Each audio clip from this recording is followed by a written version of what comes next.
धनु राशि के एवं धनु लग्न के मित्रों, आपका जीवन कैसा चल रहा है?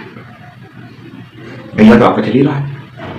भैया का दुष्परिणाम भी ईश्वर न करे, लेकिन शायद महसूस कर रही है। लेकिन अब भाग्य पलटने वाला है, अब आपको रिलैक्स मिलने वाला है। इस बारे में बात करेंगे आपसे, विस्तृत बात करेंगे। शायद वीडियो कुछ लंबा हो जाए, इसे अंत तक देखने का प्रयास कीजिएगा। भैया से रिलैक्स क्यों मिलेगा, इस बारे में पहले जान लेते हैं।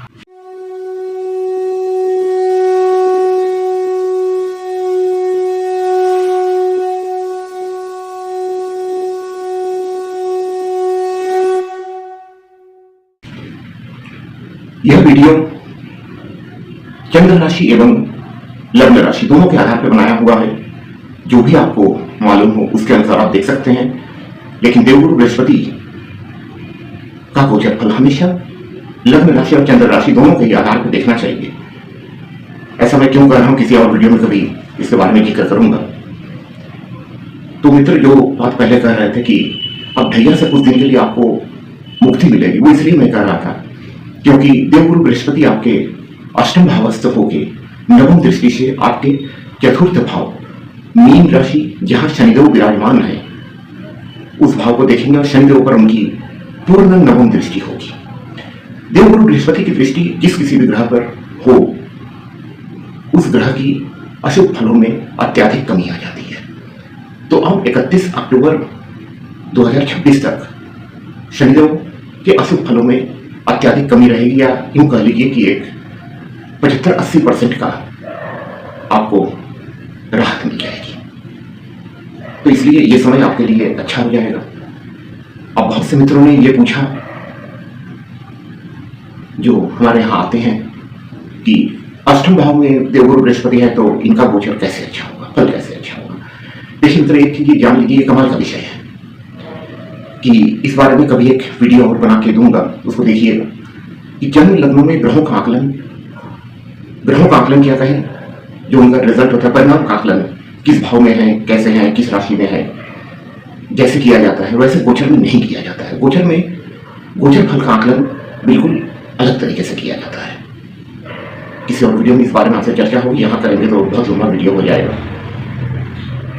अब अष्टम भाव में देवगुरु बृहस्पति आपके गोचर कर रहे हैं। मित्र, बीच में एक चीज बोल दें, यदि आपको ये वीडियो अच्छा लगे तो कृपया चैनल को सब्सक्राइब कीजिएगा और वीडियो को लाइक कीजिएगा, और कमेंट में एक जरूर बताइएगा कि भैया का क्या परिणाम आपको मिल रहा है, किस ढंग की बाधाएं आ रही है, इस बारे में थोड़ा बताइएगा। मतलब कि जीवन के किस क्षेत्र में बाधाएं आ रही है। तो चलिए, देवगुरु बृहस्पति अष्टम भाव में गोचर करने से के परिणाम स्वरूप सर्वप्रथम तो यह है कि ससुराल पक्ष के साथ आपका संबंध बहुत मधुर हो जाएगा।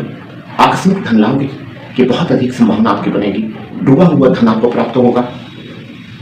साथ ही साथ यदि आप आध्यात्म के क्षेत्र से जुड़े हुए हैं, या आप ज्योतिष से जुड़े हुए हैं, रिसर्च के क्षेत्र में जुड़े हुए हैं, किसी ऐसा संस्था में आप कार्य करते हैं जहां पर खनन द्वारा वस्तुएं उत्पादित होती हैं, या इसी ढंग के किसी फर्म में आप सर्विस करते हैं, आशातीत उन्नति आपकी होगी। बैंक बैलेंस आपका खूब बढ़ेगा, धन संचय आपका खूब होगा, यह बिल्कुल निश्चित है।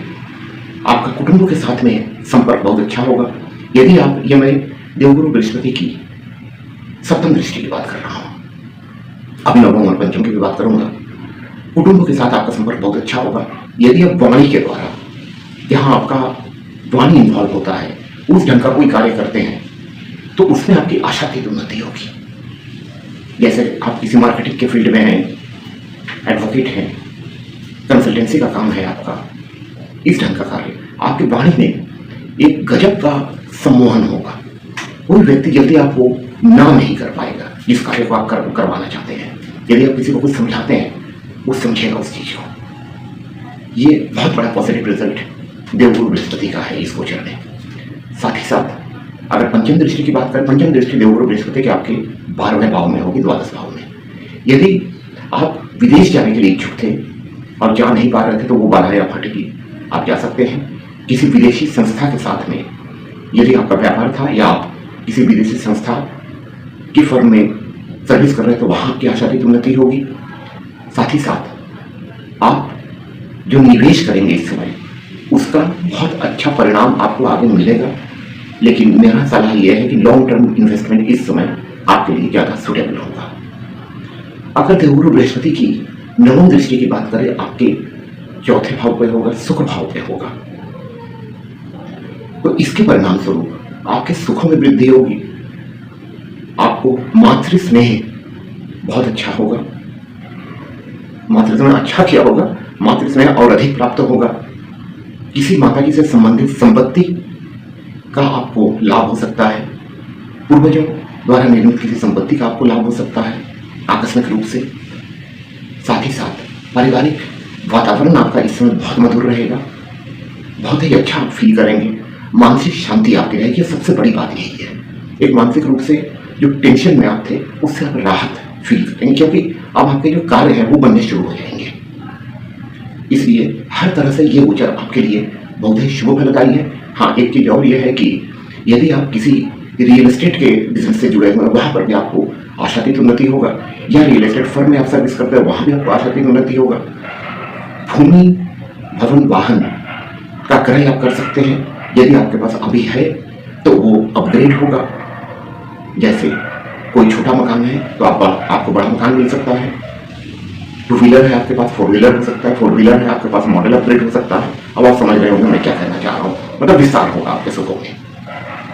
तो ये मुझे बहुत ही अच्छा है। सतर्कता की अगर बात करें तो उच्च देवगुरु बृहस्पति की क्योंकि दृष्टि आपके द्वितीय भाव पे है, धन स्थान पे है, और साथ ही साथ ये वाणी का भी स्थान है, इसलिए बड़े मत बोलिएगा, अहंकारपूर्ण बातचीत किसी से मत कीजिएगा, क्योंकि उच्च देवगुरु की एक टेंडेंसी होती है कि इस ढंग का कुछ परिणाम वो देते हैं, इसलिए इस चीज से सतर्क रहिएगा।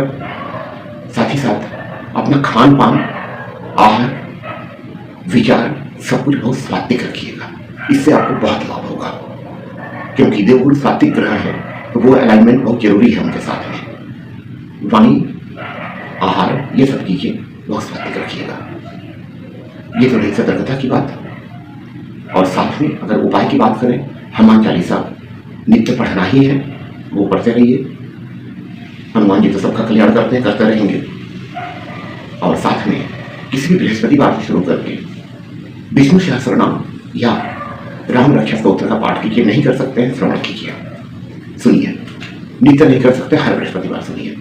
साथ में यदि आपके यहाँ तुलसी जी हैं उनकी सेवा कीजिए, क्योंकि द्वितीय भाव में देवगुरु बृहस्पति की दृष्टि है और ये धन स्थान होता है, और माँ तुलसी लक्ष्मी स्वरूपा है, विष्णु प्रिया, तो इसलिए इनकी सेवा से आपको धन लाभ होगा और बहुत ही कल्याण होगा।